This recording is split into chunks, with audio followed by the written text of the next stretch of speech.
নমস্কাৰ। আজি আমি আইগট কৰ্মযোগী সম্পৰ্কত কিছু কথা আলোচনা কৰিব লৈছোঁ। আইগট কৰ্মযোগী হ'ল ভাৰত চৰকাৰৰ মিছন কৰ্মযোগী ৰুটিনৰ এটি ডিজিটেল লাৰ্ণিং প্লেটফৰ্ম।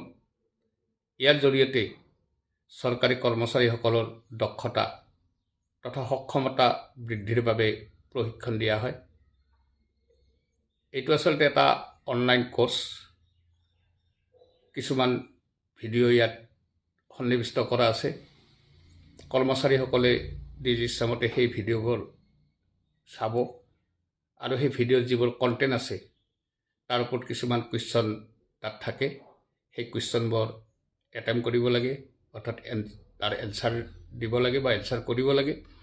আৰু যদি তাত 50% এনচাৰ শুদ্ধ কৰিব পাৰে তেতিয়াহ'লে কৰ্মচাৰীসকলে এখন চাৰ্টিফিকেট পাব। আৰু এই গোটেই প্ৰক্ৰিয়াটো কৰাৰ কাৰণে কেনেকৈ কৰিব লাগে সেই সম্পৰ্কত আমি কিছু কথা আলোচনা কৰিম। ইতিমধ্যে বহু কৰ্মচাৰী এইখিনি কৰিছে, কিছু সংখ্যকে হয়তো এতিয়াও বাকী আছে, তেওঁলোকে নিশ্চয় কৰিব।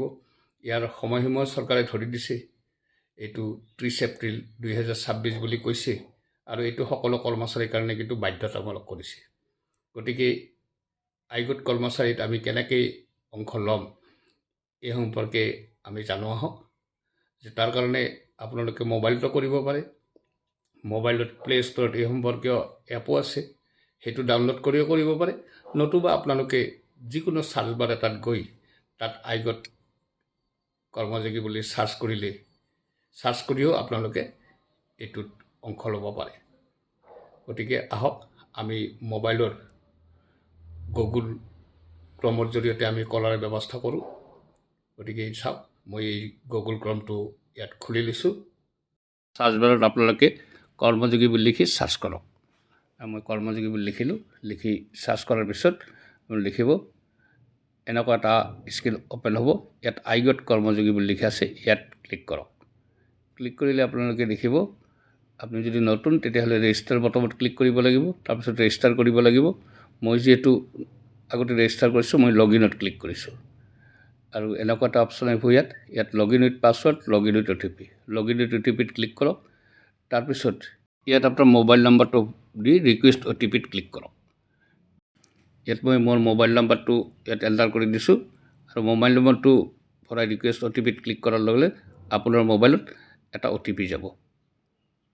মোৰ মোবাইলত এটা OTP আহিছে। এতিয়া enter the code we send you লিখা আছে ঠাইডোখৰ, তাত আপোনালোকে OTPটো ভৰাই দিব। আপোনাৰ মোবাইল নম্বৰ, যিটো মোবাইল নম্বৰ দিয়ে সেই মোবাইলটোত এই OTPটো যাব। মই মোৰ মোবাইলটো দিছোঁ, মোৰ ইয়াত OTP আহিছে। তাৰপিছত আপোনালোকে OTPটো ভৰাই ছাবমিট বটনত ক্লিক কৰক। ছাবমিট বটনত ক্লিক কৰাৰ লগে লগে এইটো ছাবমিট বটন আছে, ক্লিক কৰাৰ দেখিব ইয়াত এক্সপ্ল'ৰ কণ্টেণ্ট, তাত ক্লিক কৰিব। আৰু ক্লিক কৰাৰ পিছত আপোনাৰ তলত দেখিব, অলপ স্ক্ৰল কৰি যাব, ইয়াত কিছুমান প্ৰগ্ৰেম আহিছে।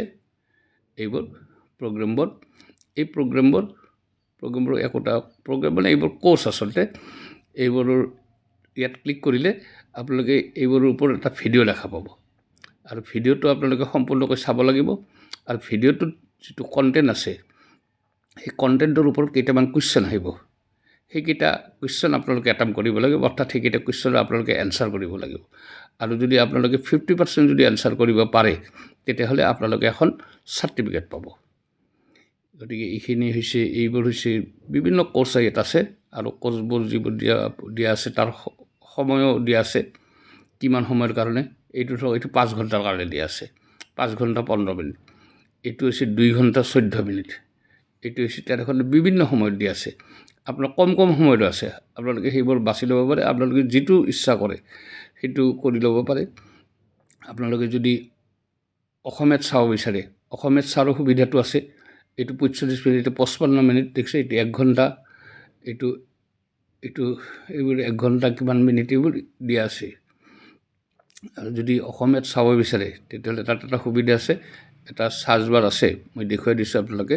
তাত গৈ আপোনালোকে এছামিজ বুলি আপোনালোকে লিখি চাৰ্চ কৰিব। এইটো what do you want to learn, ইয়াত এছামিজ বুলি লিখি আপোনালোকে যেতিয়া চাৰ্চ কৰিব তেতিয়া অসমীয়া কণ্টেণ্টবোৰ আহি যাব। চাব, এইবোৰ অসমীয়া কণ্টেণ্ট এইবোৰ। এইটো য়োগা আছে, এইটো দেখিছে, এইটো হাস্পাতালৰ এইটো এটা আছে, তাৰপিছত তলৰ ফালে এইটো ভূমিস্খলন আছে, এইটো হৈছে তাপপ্ৰভা, তাৰপিছত এইটো হৈছে গৃহস্থলী, এই অতি বৰষুণ, খৰাং, প্ৰাথমিক জীৱন সহায়, চুনামি, এইবোৰ বিভিন্ন অসমীয়া টপিক আছে। এই টপিকবোৰৰ ওপৰত আপোনালোকে কৰিব পাৰে। আমি এটা টপিক এটা আমি চাই লওঁ, আমি এই টপিকটোৰ ওপৰত আমি এটা ভিডিঅ' চাম আৰু আমি এনচাৰবোৰ কৰাৰ চেষ্টা কৰিম। আমি এতিয়া এই অতি বৰষুণটো আমি বাছি ল'লোঁ। অতি বৰষুণটোত আমি ক্লিক কৰিলোঁ, কৰাৰ লগে লগে দেখিব এটা কণ্টেণ্ট যি আছে, কণ্টেণ্ট বুলি এইটো ইয়াত ক্লিক কৰক। ক্লিক কৰাৰ লগে লগে ইয়াত দেখিছে তলত অতি বৰষুণ 12 মিনিট এইটো সময় দিছে আৰু তলত আছে চূড়ান্ত মূল্যায়ন, 15টা কুৱেশ্যন আছে। গতিকে আমি ইয়াত যেতিয়া ক্লিক কৰিম আমি ভিডিঅ'টো দেখা পাম। এইটো ভিডিঅ'টো ইয়াত ওলাইছে, এই ভিডিঅ'টো 12 মিনিটৰ এটা ভিডিঅ'। এই ভিডিঅ'টো আমি 12 মিনিট সময় চাব লাগিব সম্পূৰ্ণকৈ। এইটো ভালকৈ চাব, তেতিয়াহ'লে আপোনালোকে কুৱেশ্যনবোৰৰ এনচাৰ দিব পাৰিব।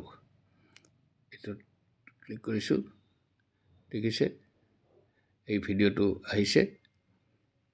এইটো ভিডিঅ'টো অহাৰ পিছত আপোনালোকে চূড়ান্ত মূল্যায়নত আপোনালোকে ক্লিক কৰি সেইটো সম্পূৰ্ণ হোৱাৰ পিছত কৰিলে আপোনালোকে ইয়াত ডেছক্ৰিপশ্যন এটা দিয়া আছে। ইয়াত লিখা আছে if the given times run out the answer will auto-submit. যদি সময়খিনি গুচি যায়, যিহেতু 1 মিনিটকৈ হয়, 15টা কুৱেশ্যনত 15 মিনিট সময়, আৰু স্কিপ কৰা কুৱেশ্যনবোৰ কেন এটেম্প এগেইন বিফ'ৰ ছাবমিটিং, সেইবোৰ আকৌ কৰিব, ছাবমিট কৰাৰ আগত আকৌ কৰিব পাৰিব, আৰু ইয়াত কোনো নিগেটিভ মাৰ্ক নাথাকে। এইখিনি কৰাৰ পিছত আপোনালোকে এখন চাৰ্টিফিকেট ডাউনলোড কৰাৰ এটা অপশ্যন পাব, আৰু সেই অপশ্যনটোত আপোনালোকে ক্লিক কৰিলে চাৰ্টিফিকেট পাব। ইয়াত ষ্টাৰ্ট এছেছমেণ্ট আছে, তাত ক্লিক কৰিলে আপোনালোকে কুৱেশ্যনবোৰ ওলাই যাব আৰু এনেকুৱা চাৰ্টিফিকেট এখন আপোনালোকে পাব। এই চাৰ্টিফিকেটখন আপোনালোকে ডাউনলোড কৰি ল'ব, আৰু ডাউনলোড কৰাৰ পিছত আপোনালোকে যে কোৰ্চটো সম্পূৰ্ণ কৰিলে তাত এইখন হৈছে প্ৰমাণ, আৰু প্ৰমাণ হিচাপে এইখন চাৰ্টিফিকেট আপোনালোকে পাব। ধন্যবাদ। আজিলৈ ভিডিঅ'টো ইয়াতে সামৰিছোঁ। সকলোৱে আকৌ এবাৰ ধন্যবাদ জনাইছোঁ।